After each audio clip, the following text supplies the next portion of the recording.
Hey everybody, Crazy German here. Today we're going to bring you in for another paint and chat. We're going to be working more on the Celts part 2. And I'm going to bring you along for this painting journey. It's 60 total figs. It's going to take us a little while, but it's a great way for us to hook up as hobbyists, and we are going to paint 60 Celt warriors together. Stay tuned.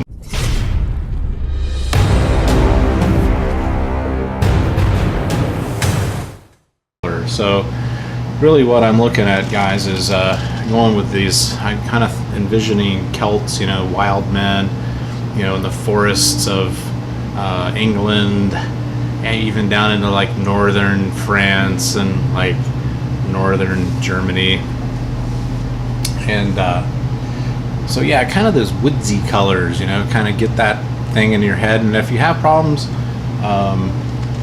you know, just coming up with the colors in your head on your own, you can get online and see what other people are doing. There's tons of posts out there. This is like uniform green.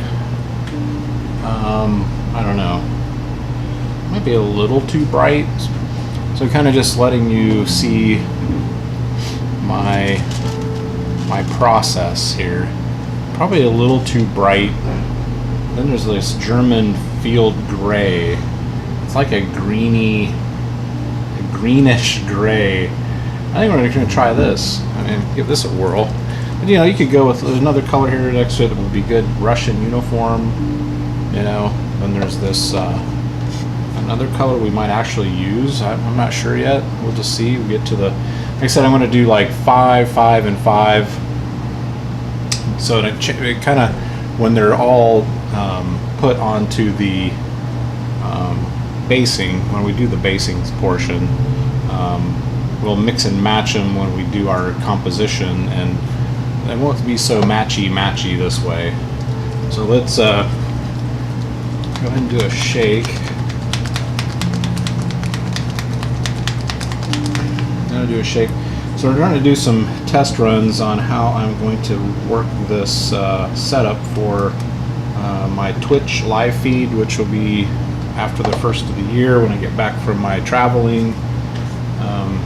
We're going to go in with our Le Regiment brush, and again I will pick out like 5 dudes here.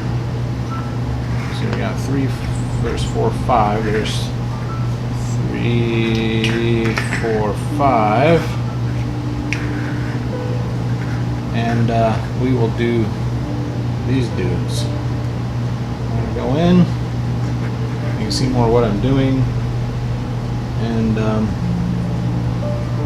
we'll start in on his pants like so. See where I'm getting into the shot here, trying some new camera angles, and redid my lighting for the paint area. I got rid of the fluorescent. It was just throwing the colors off on the cameras too much.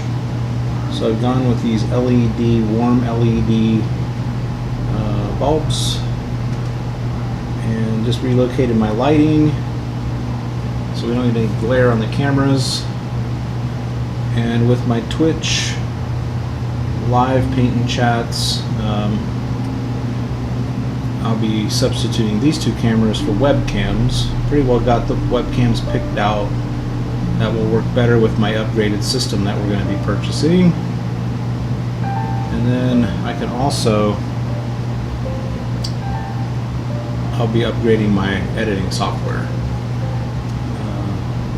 Right now I'm using Adobe Premiere Elements, and we'll upgrade to the Adobe Pro.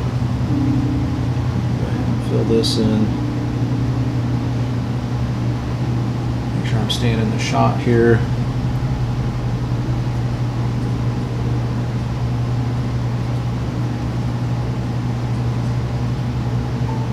And that guy going like that. See, I ended up being like, see, they had how they sculpted that so it could go with a bunch of different types of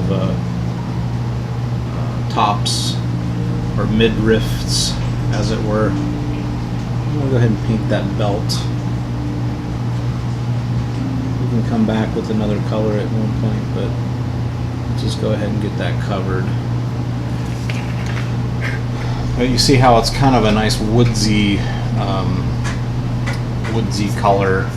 So we can get rid of that. Go back maybe a little bit on this. Let's see about adjusting my lights so we're not getting so much shadowing. Going down from the side of this. That seems to work.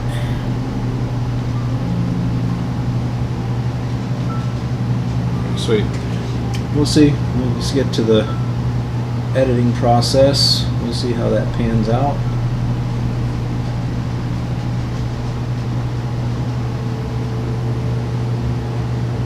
Well, these guys were some real badasses because they had to build Hadrian's Wall up in the northern part of England. They just couldn't deal with these guys. They really resisted the Romans pretty heavily, which was pretty hard to do. And then I watched a documentary last weekend that shows that the Germanic tribes really started giving them some grief. They lured a bunch of them into the woods and basically took them out. Basically. They lost, what, 3 legions? The lost legions of Rome.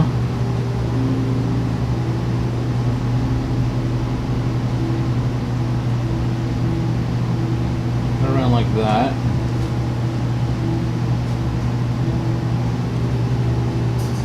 Let's see about adjusting my lighting here, if I can, guys. I'm trying to show you the process I'm doing right in front of your very eyes. This is the creative process. There, that's better, I think. So it's kind of like how I basically do my colors. I just spin my carousel around. I got so many paints to choose from.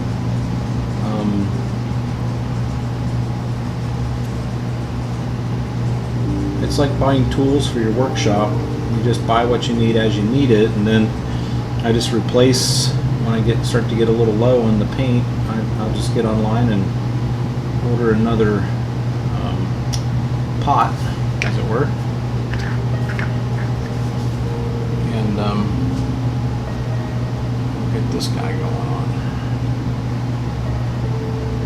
Great sculpts, like I mentioned last time, part 1. I'm really liking these sculpts. They're really nice.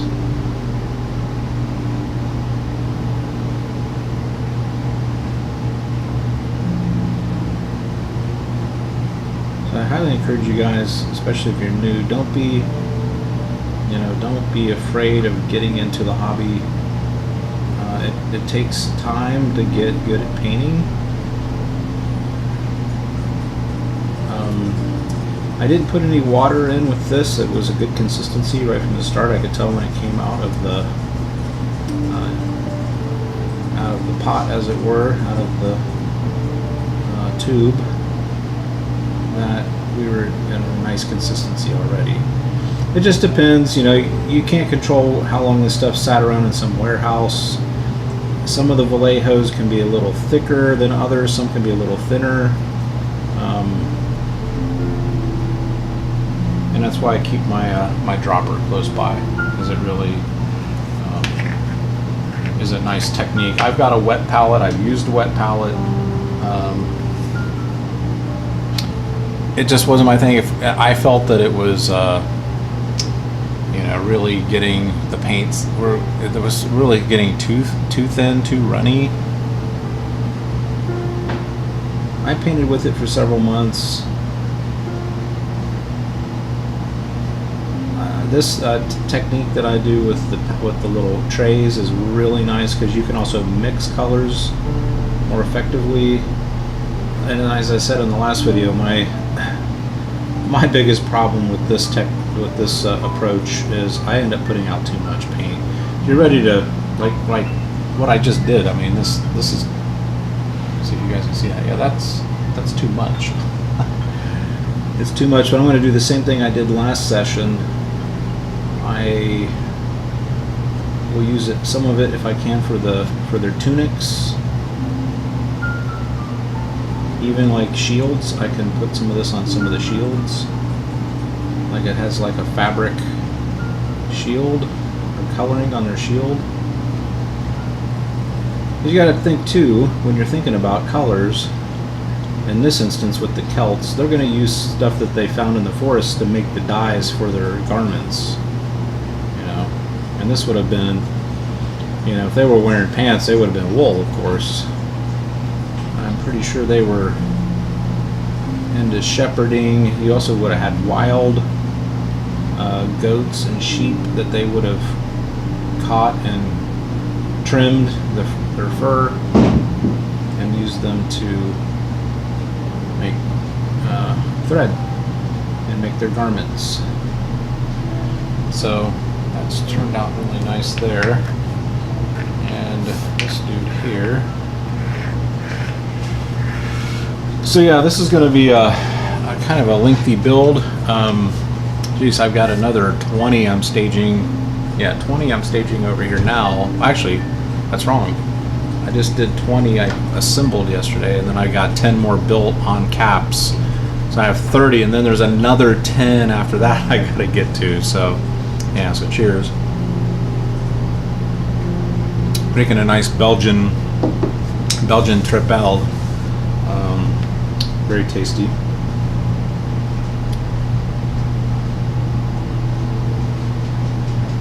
I like my craft beers, guys, and I sip on them. The problem is, once in a while when I do drink heavier liquors, it just kills me. I just can't drink heavy liquor. You know, the heavy real German schnapses, rums, whiskeys, scotch. My son likes scotch. I just get out of control when I drink harder liquors. So I try to stick with the beer. I like to stick with the craft beers because they're more like sipping beers. To me, anyways, it's hard to overdrink with craft beers because they're heavier. I can only drink so much of them if I feel like I'm full. So yeah, that's kind of my philosophy on the whole beer thing. I really love a good craft beer because they're more expensive, but you don't drink them as much. You don't have to drink as much volume, but the flavor is so much better than drinking like Budweisers or Michelob's. You know, I drink one of those. I go over to someone's place to visit, and I'll drink one of those American brews, and it's like drinking soda water. It is. But you can see there how we've got that two-tone going on. See, so I did that German gray, which is like a greenish gray with that earth tone, and then we'll do the chainmail. He's probably lifted off of someone in some battle. Possibly he's from a wealthier family. Someone could afford to buy him chainmail. There's just some more bottoms there, bottoms, and I'm looking to see if there's any more tunics I can do. So this guy has a tunic. We'll do him with some green. This guy has a tunic. We'll do with some green. And he's already got the brown pants that we did last session. Bare-chested. Oh, there's one guy I've missed. See, sometimes on the build, once you do the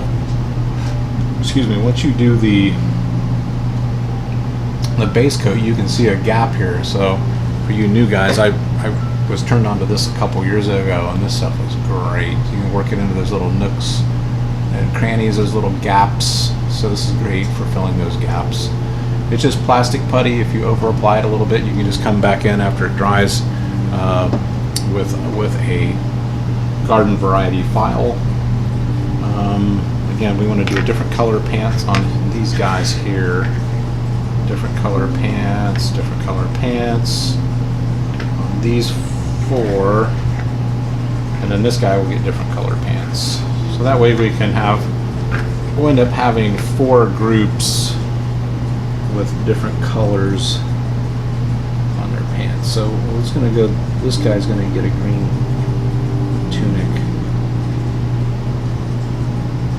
So they use some various plants in the village. You can think in the Celtic village, where they had a greenish dye that the ladies used to dye the wool, and then they had a brownish dye from another type of plant. That's what they would have done. They would have boiled off, you know, being an agricultural guy, they would have had some various plants, berries. You know, even back then they used shellfish, a lot of different types of animals. They could use various parts to get dyes from, different kinds of berries to get blues and purples, wild berries. So we're staying in that shot pretty good. But the live stream Twitch will be good because you can do it live and then you can watch it again. But the thing with Twitch right now, they've got it kind of set up to do live initially. Now, my understanding and some of the inside information I've gotten on it from people I know, Amazon wants to go after Google and compete with them on YouTube. But he wants to come up, they're trying to come up with more of a model that the creators get good compensation for creating content, and they can also you know, make money off the advertising, because that's really the future. You know, really YouTube is kind of in the beginning stages of where live streaming is going in the future. And the nice thing about it is you're dealing with content that's not mainstream, it's not polished. I have tons of channels I subscribe to. I watch every morning on my 70-inch TV upstairs. Well, it's a 65-inch actually. On my big screen TV in my family room with my Amazon. Well, I used to use Amazon Fire in that room. I still use Amazon Fire in my bedroom because it's an older Sony TV, but my newer TVs, like the one here in my shop in the studio, is a smart TV, and I can access my Amazon Prime account, which has my movies. So most of my movies I've gotten DVD form over here on the shelf. I haven't touched them in months because what I'm doing is I'm slowly buying those movies and putting them on my Amazon Prime so I can just stream them. That way I don't have to mess around with the DVD player anymore. I can watch them on my smartphone if I wanted to. I can watch them on a tablet if I wanted to. You know, when I'm traveling, I can watch movies on my tablet. You can watch them on a laptop, and you're not dealing with carting around all these DVDs, right? It's really convenient. The quality's good. Picture quality's great. Sounds good. Alright, so there's the... So yeah, so right now Twitter is really, you know, they started with the gaming, a lot of video gamers, live streaming, there's video game sessions. Now they've created it so that you can, if you're doing like tutorials, there's certain categories that they will allow you to become a creator in, how-tos, and that way they can restrict the users, because that's the problem with YouTube. It's gotten saturated with so much garbage, and that's why they raised the bar a few months ago. Now you've got to have 1,000 subscribers before you can even monetize your channel. Alright, so there's, let me look this over again. We'll see if I've got some more green bits I can do. Doesn't look like it. Shields, I don't know, I think I'm going to stick with something more colorful for the shields. Do a little more research on the shields. Yeah, see, again, I've got that a little bit of paint left where I goofed up. I didn't do that right. That's not what I want to do. Put out too much. You're better to put out just a little drop. Just a tiny, little drop. There's a trick, guys. Clean your brush out, form that point. And we'll be right back. I'll bring you back for another color. Okay, let's pick out another color.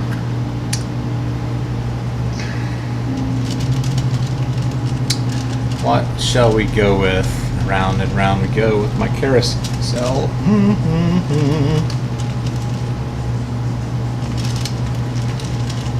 Let's see.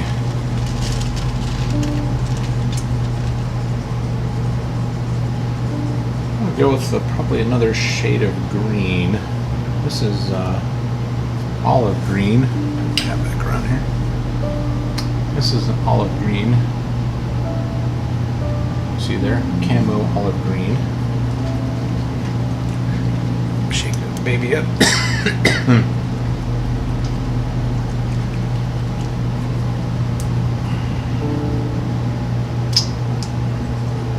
Yeah, it's a little bit richer green. Had to go a little lighter, so I'm not putting too much paint out on the palette. Let's go in a little tighter on the shot. Let's get this going on. Painting armies, guys. Doesn't get any better than this. Ooh, it's a little runny. Go with my stir stick. Stir, stir, stir. Let's see if this corrects it. I might have to shake the bottle again. A little slight adjustment. Let's see what we got here.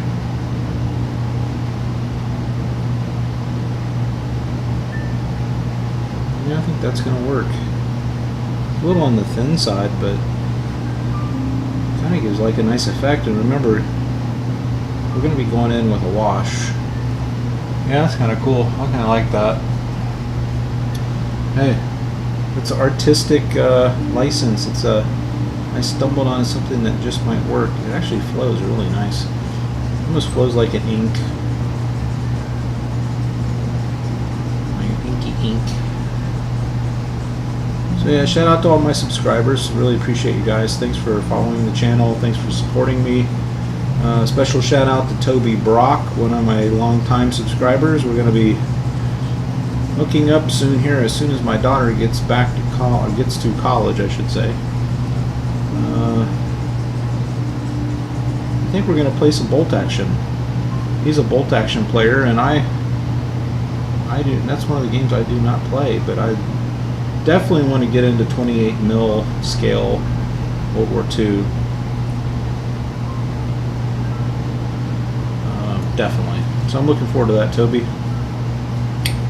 Thanks for supporting the channel. Thanks for watching the vids. Looking forward to meeting you after all these years. Just trying to make the videos better and better, guys, as much as I can. I'm just a simple lawn and tree technician. I have always had a really nice green thumb, as my wife can attest. Our garden is just exploding right now. She can't hardly keep up, and she cans most of the stuff and freezes a lot of stuff. We have a big freezer out in our garage. She can hardly keep up. Those cucumbers. Those cucumbers and those beans, I got several varieties of beans. I got Kentucky beans, wax beans. I got beans, beans, beans. We love beans. They're so delicious in the wintertime, especially. Especially mix in some country ham or some really nice peppered bacon or something. Doing some squash casseroles. We got our squashes coming in. We got zucchini, yellow squash coming out of our ears, which is a good thing. Yeah, that's a good thing. We're gonna have plenty of food for the winter. Plenty of food for backup. Make sure we're staying centered on the shot, which I think I am. I'm getting better at that. So by the time we do our Twitch, and praying that Twitch spins off and competes with Google. Twitch has a better system for paying their subscribers. It's based on your followers, how many followers you have, of course. But yeah, I take some of the income I earn off of these channels at some point and starting a web store through Amazon, since you guys know I'm a big Amazon guy. I don't get everything from Amazon. Sometimes Amazon is a good resource, sometimes it's not.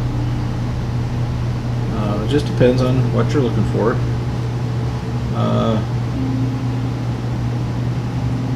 And take some of the proceeds, the revenues from all the videos I'm putting up and the content, and we just build more model kits, and also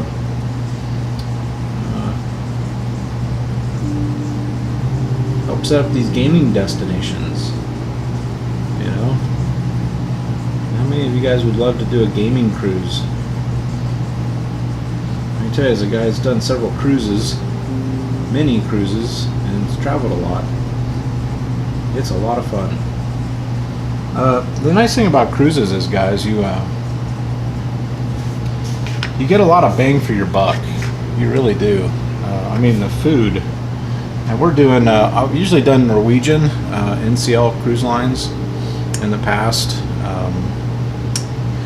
and they're super good, super high quality.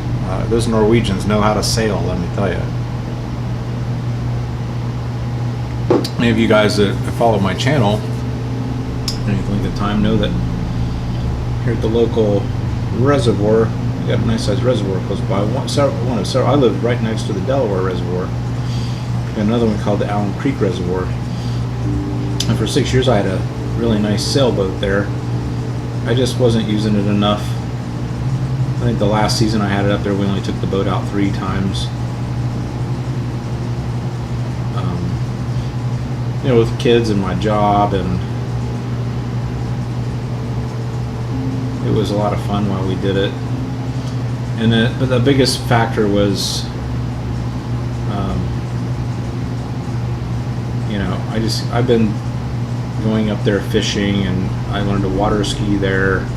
I just kind of got burned out, kind of got tired of that venue, so to speak. We've talked about here, now that the kids are getting raised, getting our charter boat licenses, as far as being able to charter a boat, a sailboat, in the Caribbean or even southern Florida, you know, Bahamas. Since I am a licensed keelboat captain and avid sailor, I was actually really good at it. Took all the classes, took all the certifications. I can really appreciate people that run a good ship operation. So Norwegian Cruise Lines is great. Now we're going to try celebrity cruises this time. It's supposed to be really good. Very posh, very upscale, what would you call it, contemporary styling of the cabins, which we're really into now. We've been remodeling the house in contemporary. If you guys have seen any of those videos, some will be on my wife's channel, Thrifty Chic Housewife. So we really like that style. And so we're going to the ABCs this January. Several days at sea. We'll be gone about 2 weeks. We're going to get down there early. If you ever do a cruise, guys, get down there a day, and you know, I think the one we're going to do in 2020, we're getting there on there 2 days early in case we run into travel delays or anything. And it comes out of let's see, Fort Lauderdale. We got a really nice hotel. It's near the beach, and we get down there a day early. That way we can just get up in the morning. The hotel has a shuttle take us right over to the port. There's no chance of you missing the boat that way. Let's see, do I have any more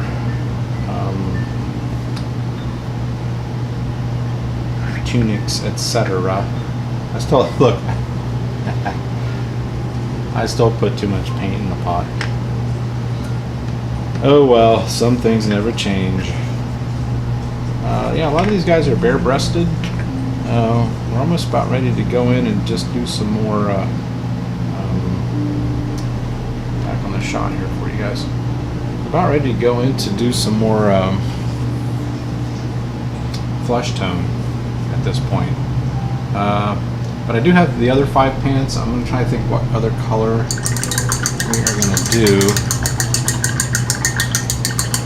on this. So I kind of just do my towel. I'll just do it till I don't see any more color coming off the bristles, and then I'll sharpen my point. And then I don't know, guys. This is part of the creative process. You know, you just have to look at your colors. I got some dark browns. I don't want to go too dark, like with a dark brown, because you know, we're going to do a wash and stuff. You won't see any real definition with that. Oh no, here's an interesting color. Now, this is a new color I got. It's light brown. And we did do a brown, but you can see that it is a lot different. It's a completely different hue. So I think we're going to go with that. So I got this positive here, but I've been, you know, hobbiting it. A bunch of my painting sessions. I've really gotten into the Hobbit trilogy, you know, last month or so. I just watch it and watch it and watch it. I really, you know, when The Hobbit first came out, I wasn't as big on it as Lord of the Rings, but I actually think I like The Hobbit better now. Yeah, I think I like The Hobbit better.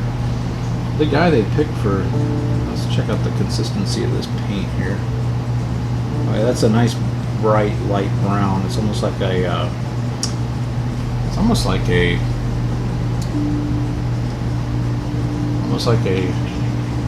bright buckskin. And once you put a wash on that, it's going to look really nice.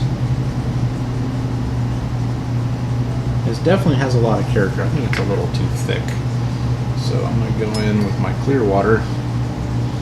Hey, it's like Clearwater, Florida. One of our favorite places. Tampa, Clearwater, great place, great places. So let's, yeah, that's better.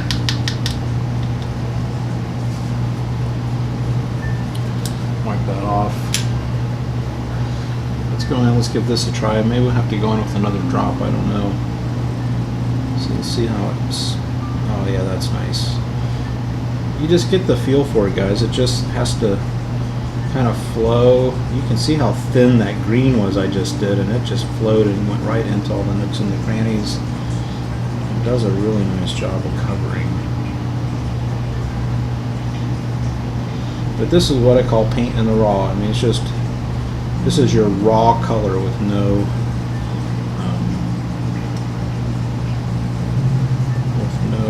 wash.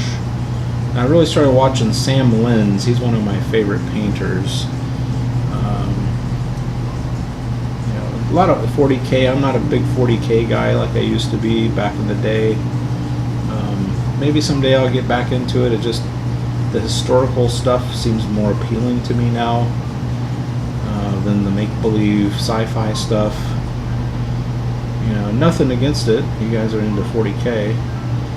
It just hasn't been my thing since college, really. When my son was younger, he got really big into Eldar, so I played some 40K with him. Our local hobby shop here in town had a lot of 40K kits. And we were in there one day and he wanted to get the Eldar, so of course I wanted to encourage him to game, so there you have it. Now we do these 5. Now what we'll do is we'll mix and match these guys so that everything isn't so matchy-matchy, so to speak. Again, I put way too much paint in the pot. Unbelievable.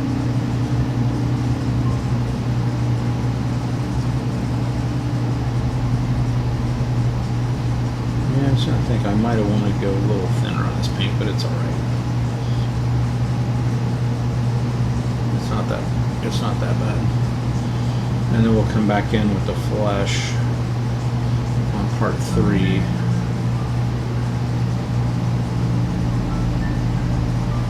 Break them up. I'm going to bring you guys along. We're going to do all 60 of these together, guys. I'm going to start doing more of this, you know, doing more of the builds and the paints. I do promise I've got my battle still set up over here for turn 3 of Casablanca. I needed a break for a little while. The last couple weeks I've just been so busy with the kids and my business. I was coming home 2-3 o'clock, being in all that heat and the humidity, you know, just take a shower, just chilling on the couch watching some YouTube videos in my family room, hanging out with my wife, just chilling when I wasn't working. And so yeah, so we'll get that finished up for you. I am planning on doing some stuff with Battle Group. Shout out to Rob Rhodes and Jason Rowe. Had a really good game with those guys with Battle Group. Very interesting. Completely different approach, guys, for this rule set Battle Group. And we'll get into it at some point. But you don't start like Flames of War. You don't start with all your stuff on the board. Although, you know, Flames of War does have rules for like bringing in reserves and stuff, but with Battle Group, you literally just bring units on bit by bit. A whole different flavor of 15 mil World War II, that's for sure. I think Jason called it granular. It's a little bit more granular. It's definitely what's the word I'm looking for? I don't want to use the word complicated. I don't think it's necessarily complicated. It's just the rule set takes into consideration more realism, I would say. But I still like Flames of War. I really, the main difference between Battle Group and Flames of War is I think Flames of War has just totally nailed list building. And the other thing Flames of War does is these new cards, the cards for Flames of War are far superior to Battle Groups. Battle Groups are kind of hard to read. They're not as graphic. So I think if anybody stumbled onto this video from the company, Plastic Soldier Company, that produces Battle Group, I'd say you got to pick up your card game. There's another avenue of sales, you know, buying card sets. And the nice thing is a lot of the scenario books, the campaign books, they're just going to come with your pretty much everything you need. It's got all the different lists for the different forces whether it be French, American, British, whatever. Say for Tobruk or Tunisia, it's going to pretty much come with everything you need for 20 bucks. It's got copies of the cards in back, which you can photocopy, or you can buy their cards. They sell the cards. You can put them in card holders. That's the route I'm going to go. But I'm really big into list building, and I think that's what some of these games are missing, that aspect of it. Because especially like when you're talking Napoleonics or American War of Independence or Civil War, you really, I'm at the total loss of, you know, building units. What was a unit for those periods, you know? What'd they have? What was the flavors? Oh, he's already got his pants, so I'm gonna put another one over there. There he is. Let's get your pants on there, bud.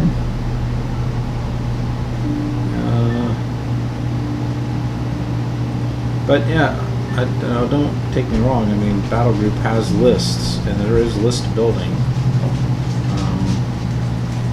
And like I said, I'm just now scratching the surface of it. But I think that is something that a lot of the game creators are missing.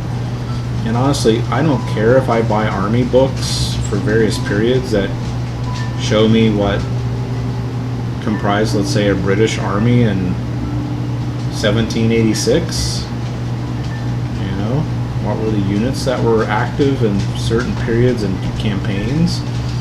It's part of the teaching the historical aspect of these games, which was, you know, you can learn what units were there, and that's a big strength of Flames of War. They've got some amazing army books that cover campaigns, and it really breaks down the strategies and the lists and the type of units that were involved in these campaigns. All right, we get to the end of the pant painting, we'll call it, and we'll come back to part 3 here, guys. Time of day it is here. I'm getting a little closer to dinner time. And we're going to do T-bones,